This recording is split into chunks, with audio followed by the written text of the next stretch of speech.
सभी का अपने YouTube चैनल एडुकेट एकेडमी में। मैं गौतम प्रसाद।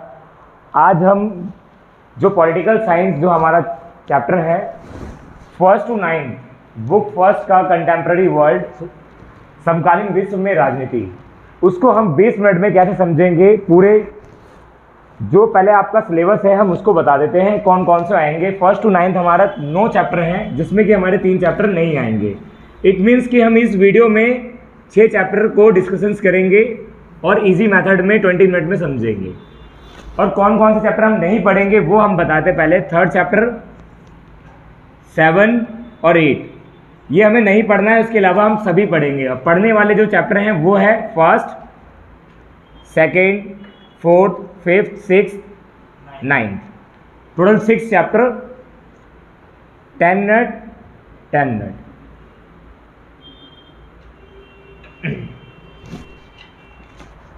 तो हम स्टार्ट करते हैं सबसे पहले चैप्टर से। पहले चैप्टर का नाम है शीत युद्ध। शीत युद्ध होता क्या है, सबसे पहले हम उसको जान लेते हैं। शीत युद्ध 1945 से लेकर 1991 तक चला।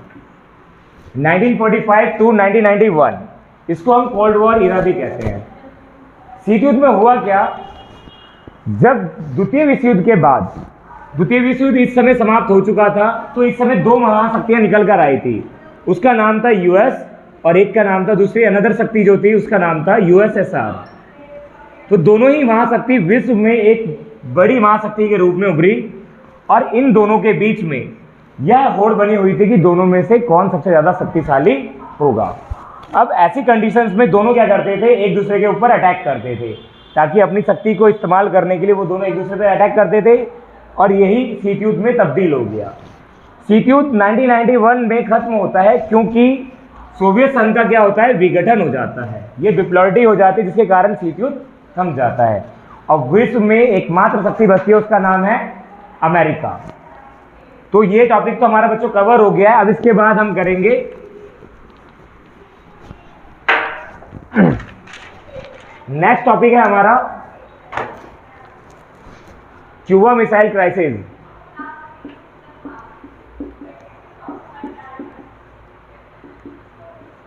मिसाइल संकट। अब क्यूबा मिसाइल संकट जो हमारा 1961 टू 1962 में हुआ, ये एक क्यूबा मिसाइल जो द्वीप समूह है वो अमेरिका की साइड में था और क्यूबा की दोस्ती यूएसएसआर से बहुत ही घनिष्ठ थी। अमेरिका इसके ऊपर अपना कंट्रोल करना चाहता था, परंतु यह बात किसको पता चलती है, सोवियत संघ के नेता निकिता क्रुश्चेव को। जैसे जब उनको ये बात पता चलती है तो वो क्या करते हैं, यहाँ पर अपने सैन्य हथियार तैनात कर देते हैं।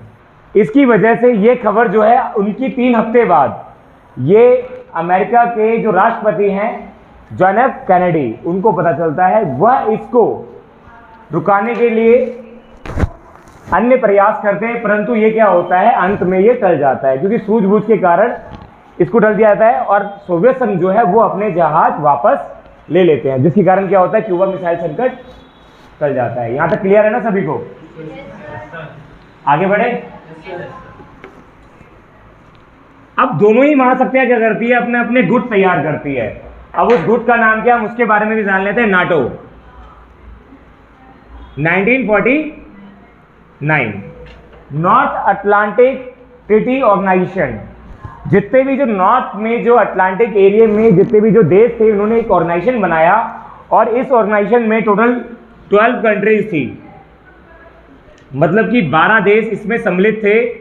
और उन्होंने क्या किया, एक संगठन बनाया ताकि वह कोई भी देश अगर इनके ऊपर अटैक करता है, आक्रमण करता है, तो वो इनका मिलकर सामना करेंगे। तो यहाँ तक जब इन्होंने ये इसको बनाया, किसने, अमेरिका ने। और ऐसे ही एक गुट और तैयार किया, वो था आपका वार्सा पैक्ट। ये 1955 में बनाया गया था। ये भी सेम ऐसे ही था, सैन्य संगठन था। इसको बनाया किसने था, सोवियत संघ ने। अब आते हैं हम नेक्स्ट जो हमारा पॉइंट है, यहां तक क्लियर है ना सभी को?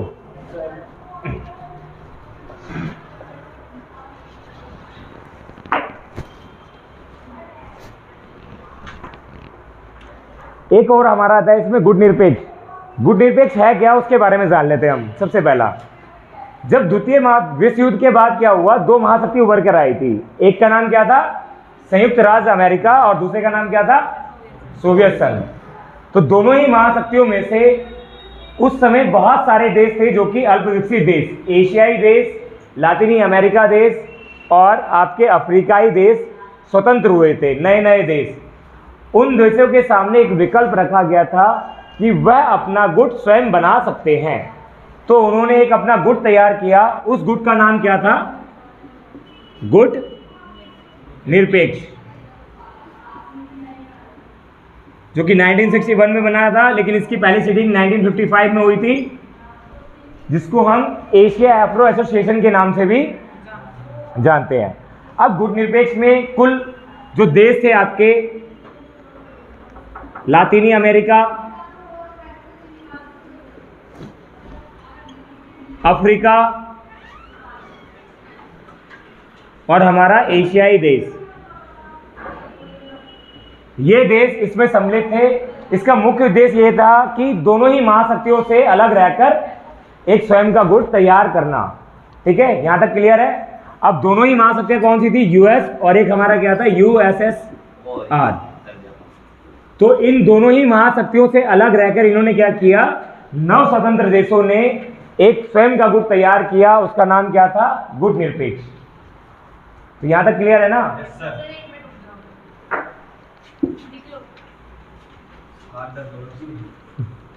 तो इसका ठीक है, यहां तक तो क्लियर है ना, गुट निरपेक्ष। अरे मुझे पता है यार, अभी 4 मिनट में अभी वो वाला खत्म हो जाएगा। अरे 20 मिनट, मैं अभी थोड़ा सा शुरू में थोड़ा बताना पड़ता है। ठीक है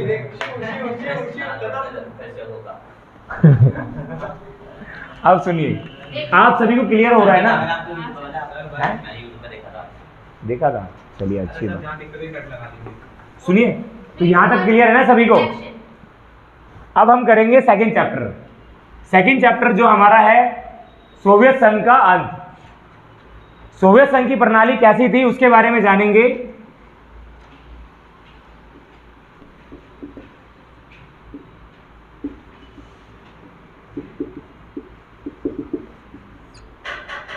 हम सोवियत संघ की प्रणाली के बारे में जानेंगे कि सोवियत संघ का जो स्ट्रक्चर था स्टार्टिंग से कैसा रहा है, उसकी क्या क्या विशेषताएं थी। उसकी सबसे अच्छी कृषि व्यवस्था थी, छोटे से छोटे और बड़े उत्पादन वह क्या करती थी। यहां पर बेरोजगारी नहीं थी,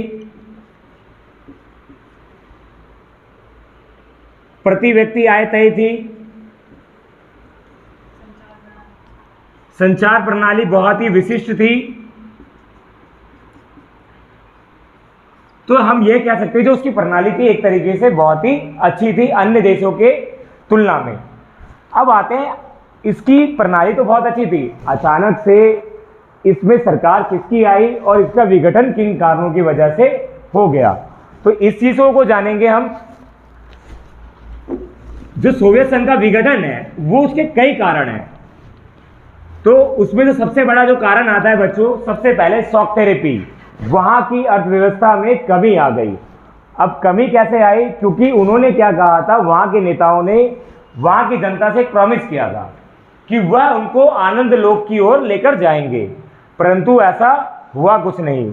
लोगों की जमा पूंजी क्या हुई, वह भी जाती रही, जिसके कारण लोगों को वहां पे मजबूर होकर अपने सामानों को औने पौने दामों में बेचने के लिए मजबूर होना पड़ा।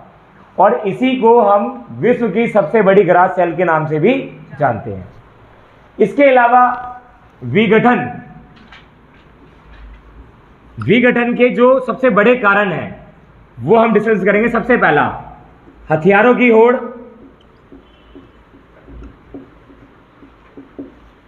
अफगानिस्तान पर हमला करना,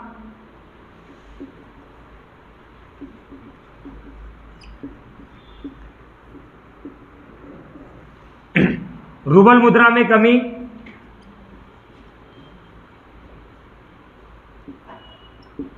आदि। इसके अलावा भी बहुत सारे ऐसे हैं जो परिणाम जो हमें देखने को मिलते हैं।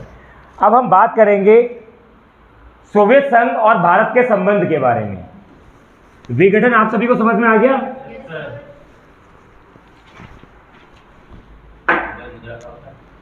रूबल मुद्रा ये रूस की करेंसी है, सोवियत संघ की, उसमें कमी आ गई थी। मतलब ये कहने का मतलब, जैसे मान लो अभी आज हमारा जो भारत है जिसमें 60 रुपए के बराबर $1 है, जब हमारा भारत आजाद हुआ था उस समय डॉलर की कीमत $1 बराबर $1 थी। तो इस तरीके से क्या हो गया, धीरे धीरे 1960 में जब हमारे भारत में खाद्य संकट आया, उसके बाद धीरे धीरे हमारा जो मुद्रा है उसमें गिरावट आ गई। क्यों? इसका एक रीजन क्या है, क्योंकि हमारा देश आज भी विकासशील देश है, विकसित अभी नहीं हुआ है, अभी ये विकसित होने के रास्ते में ही है, राह में है, हम ये कह सकते हैं। अब आगे हमारा क्या है, सोवियत संघ और भारत के संबंध। अब इनके सामने 4 संबंध थे, इनके रिलेशन थे कैसे, सांस्कृतिक, दूसरा हमारा सैन्य, राजनीतिक, और एक हमारा क्या था, आर्थिक। आर्थिक सबसे ऊपर लिख लीजिएगा। सांस्कृतिक में आज हमारे भारत में कई ऐसी जितनी फिल्में बनती है अमिताभ बच्चन जी की, वह सोवियत संघ में भी उनके गाने आज भी गुनगुनाए और सुने जाते हैं। कहाँ पे? सोवियत संघ में। कई ऐसे पहनावे ओढ़ावे हैं और जो खान पान है वो उस संस्कृति को हम भी अपनाते हैं। सैन्य, सन 1971 में भारत और पाकिस्तान के बीच में युद्ध हुआ था बांग्लादेश को लेकर। उस समय भारत को सपोर्ट मिला था किससे? सोवियत संघ से। इसके अलावा राजनीतिक में हम बात करें, राजनीतिक में उन्होंने क्या किया था, कई ऐसे प्रकार की सहायता की है जो कि आज भी स्मरणीय है। आर्थिक सहायता उन्होंने बहुत ज़्यादा की है। भारत में बड़े बड़े जो औद्योगिक क्षेत्र हैं जैसे भिलाई, दुर्गापुर, जमशेदपुर, इन सभी जगहों पर बड़े बड़ी जो कंपनियां हैं आयरन की, इन्होंने ही लगवाई थी, इन्हीं की सहायता से लगी थी। तो यहाँ तक कि क्लियर है ना सभी को? एक चीज़ और, सोवियत संघ में जो नेता थे उनका नाम था मिखाइल गोर्बाचेव। ठीक है, अब आते हैं हम 4th चैप्टर पे। ठीक है, 4th चैप्टर जो हमारा है, सत्ता के वैकल्पिक केंद्र, अल्टरनेटिव सेंटर्स ऑफ पावर। इसमें क्या था, सबसे पहले हम जानेंगे 2 महाशक्तियों के अलावा और कोई देश थे जो कि वो उभर कर आ रहे थे। उनका नाम था, एक तो हमारा था यूरोप और एक ये था हमारा चीन, और इसी में हमें एक जनों को और पढ़ना है, वो है हमारा आसियान। जब द्वितीय विश्व युद्ध के बाद यूरोप की अर्थव्यवस्था बहुत ही डाउन थी, इस वजह से उन्होंने क्या किया, अमेरिका से सहायता मांगी, वित्तीय सहायता। अमेरिका ने उनको सहायता भी दी, लेकिन उसी सहायता को किस नाम से जानते हैं हम? मार्शल योजना के नाम से। मार्शल प्लान हमारा क्या था, जब यूरोप को वित्तीय सहायता की जरूरत पड़ी तो उन्होंने उसको क्या किया, फाइनेंशियल सपोर्ट किया। उसी को हम क्या कहते हैं? मार्शल प्लान या मार्शल योजना कहते हैं। अब यूरोप ने अपनी अर्थव्यवस्था में पुनर्स्थापना किस तरीके से किया? उन्होंने क्या किया, झंडा बनाया, उन्होंने मुद्रा बनाई, संविधान बनाया, परंतु वह सक्सेसफुल नहीं हो पाया, वो असफल रहे इसमें। इसके अलावा उन्होंने क्या किया, राष्ट्रीयकरण किया, और इसका परिणाम क्या निकल कर आया, सन 2005 में यह विश्व की सबसे बड़ी अर्थव्यवस्था के रूप में उभरी। इसके अलावा इसके 2 देश सुरक्षा परिषद के क्या हैं, सदस्य माने जाते हैं। वो कौन है? ब्रिटेन और फ्रांस। ब्रिटेन और विश्व की सबसे बड़ी दूसरी सैन्य सेना में भी ये जानी जाती है। तो ये तो हमने जान लिया कि यूरोप ने किस तरीके से अपनी अर्थव्यवस्था का पुनर्स्थापना की, किस तरीके से उसकी स्थिति डाउन थी, और उन्होंने किस तरीके से वित्तीय सहायता ली और अपने मुद्रा बनाकर, झंडा बना के, तिरंगा बना के उन सभी ने क्या किया। और यूरोप की एक खासियत है, उसके झंडे की पहचान आप कैसे कर सकते हैं? इस तरीके से स्टार्स होगा, ठीक है ना, 12 होंगे, तो इस तरीके से स्टार होगा, आप उसको पहचान सकते हैं। इसके अलावा हम चीन की बात करते हैं। चीन में शुरुआती दौर से ही माओवादी शासन रहा है, लेकिन यहाँ पे सरकार का नियंत्रण नहीं था। अचानक 1970 में चीन को ये रियलाइज हुआ और चीन ने अपनी अर्थव्यवस्था को बढ़ाने के लिए एक नई योजना शुरू की। उन्होंने सबसे पहले क्या किया, अमेरिका का हाथ थामा, ठीक है। फिर उन्होंने क्या किया, खेती का निजीकरण कर दिया।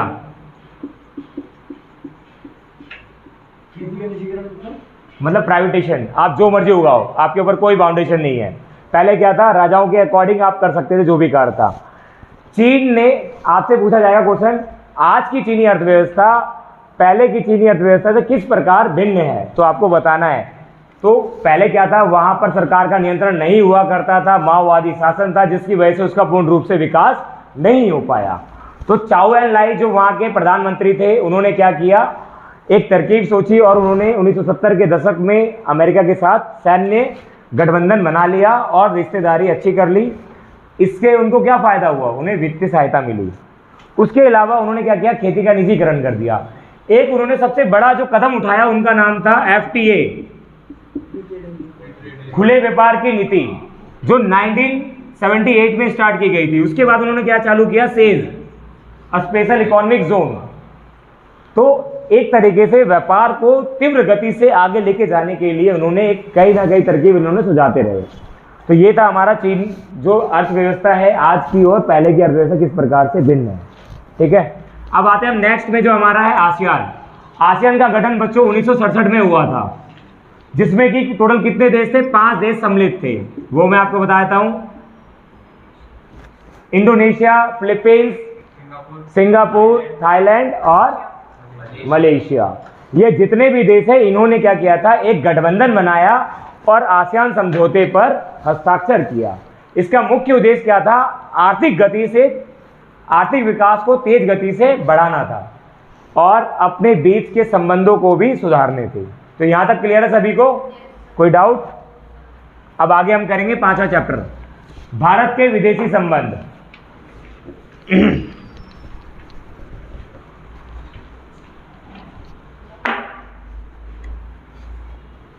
5वां चैप्टर है हमारा भारत के विदेशी संबंध में हम जानेंगे भारत और पाकिस्तान के संबंध। भारत और जो पाक के संबंध हैं वो किस प्रकार के रहे हैं। जैसे कि आपको पता है कि शुरुआती दौर से ही भारत और पाकिस्तान के जो संबंध हैं वो कुछ अच्छे नहीं रहे हैं। इसके कई कारण हैं। 1947 में जम्मू कश्मीर को लेकर कई बार विवादित मुद्दे हुए हैं। उसके अलावा 1960 में सिंधु जल समझौता हुआ।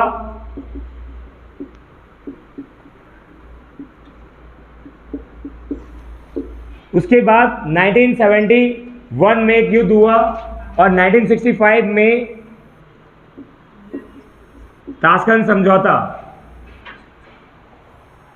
ताशकंद नहीं था, शिमला समझौता था, ठीक है ना। क्या था? शिमला समझौता। नहीं सर, 72 में शिमला समझौता हुआ है। ठीक है। 65 में ताशकंद समझौता हुआ था। किसके समय में? एलबीएस के समय में। ये लो ताशकंद समझौता, ठीक है। और 1971 में क्या हुआ था? भारत पाक का युद्ध हुआ था, जिसमें कि एक नया देश उभर कर आया था, बांग्लादेश। इसके अलावा 1999 में एक कारगिल युद्ध हुआ था। तो हम ये कह सकते हैं भारत और पाकिस्तान के संबंध शुरुआती दौर से ही क्या रहे? अच्छे नहीं रहे हैं, खटास वाले रहे हैं। और हाल फिलहाल में आपने देखा होगा पाकिस्तान ने अभी हाल फिलहाल में ही पुलवामा अटैक किया था, जिसकी वजह से उसकी अंतर्राष्ट्रीय स्तर पर छवि उसकी क्या हो गई है? खराब हो गई है। अब हम बात करेंगे चीन के बारे में। भारत और चीन के संबंध भी ठीक इसी प्रकार से रहे हैं। इसमें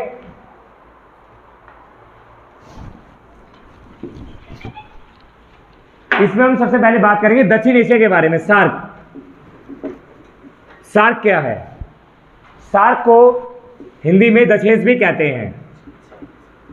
दक्षेश में कुछ 7 देश शामिल थे। भारत, पाकिस्तान, नेपाल, भूटान, श्रीलंका, म्यांमार, मालदीव, इस तरीके के जितने भी देश हैं वो इसमें सम्मिलित थे। बाद में इसमें और देश भी ऐड हुए।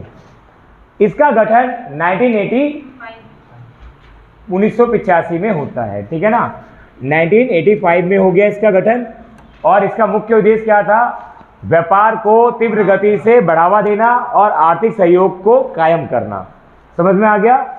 और इसी तरीके जिस तरीके से चाइना ने एक स्कीम चलाई थी, इन्होंने भी चलाई, दक्षिण भारत के लोगों ने भी, दक्षिण एशियाई के देशों के लोगों ने, जैसे SFTA, south free trade area.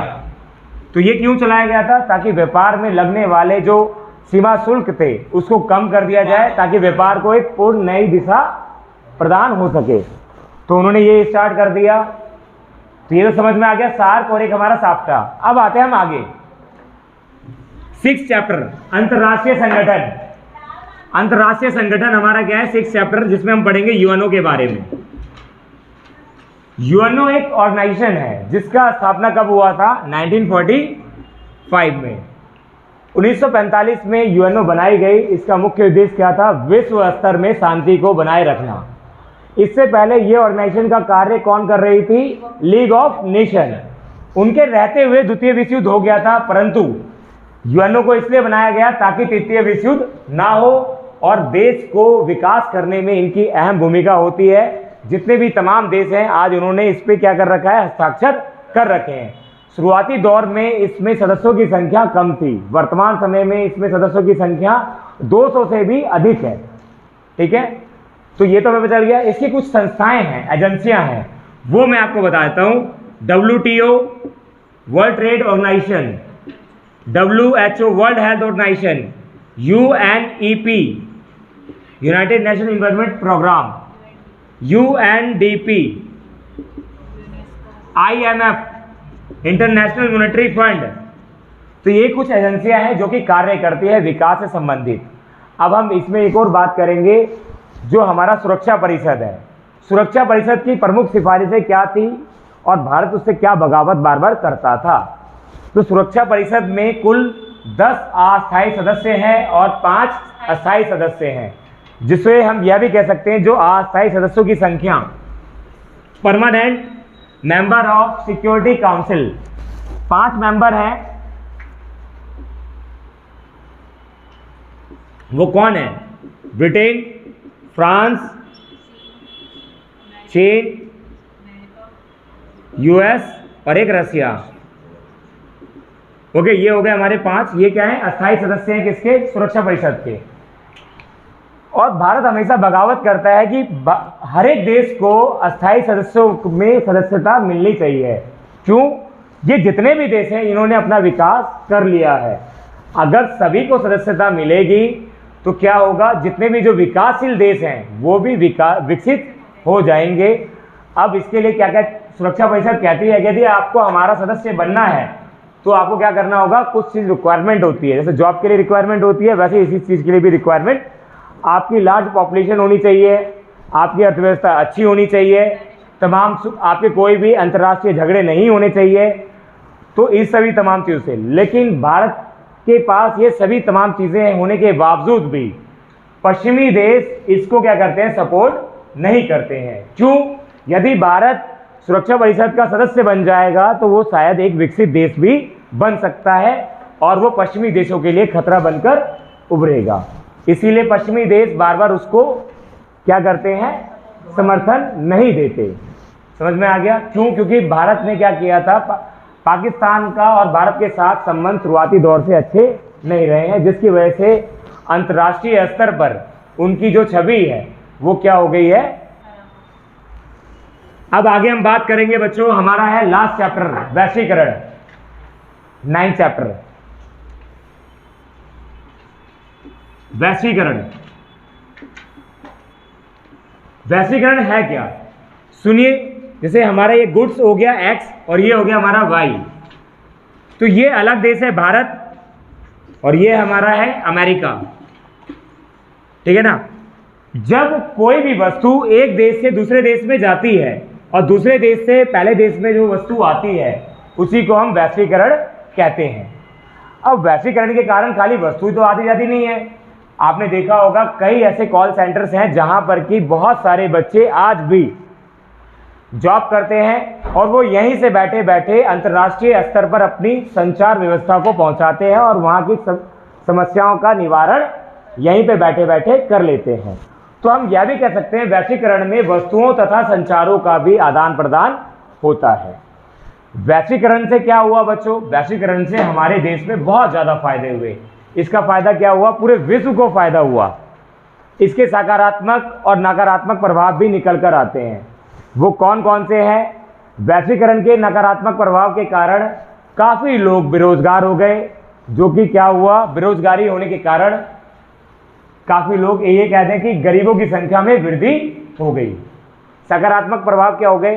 Bharat में बड़ी बड़ी कंपनियां लगाई गई, नए नए चीज़ों का आविष्कार हुआ, जैसे computer, television, radio, phone, industrial sector, इन सभी चीज़ों का आविष्कार होना शुरू हो गया था। इन सभी के अलावा मैं आपको ये बता दूं, वैश्वीकरण की शुरुआत 1991 में से हुई थी, ठीक है ना। अब वैश्वीकरण के 3 प्रभाव हैं, वो कौन कौन से हैं? वो हमारे लिए बहुत ही ज़्यादा इंपॉर्टेंट है। वो सबसे पहला है हमारा आर्थिक प्रभाव। वो आपसे डायरेक्ट पूछ सकते हैं, वैश्वीकरण के आर्थिक प्रभाव से आप क्या समझते हैं? राजनीतिक,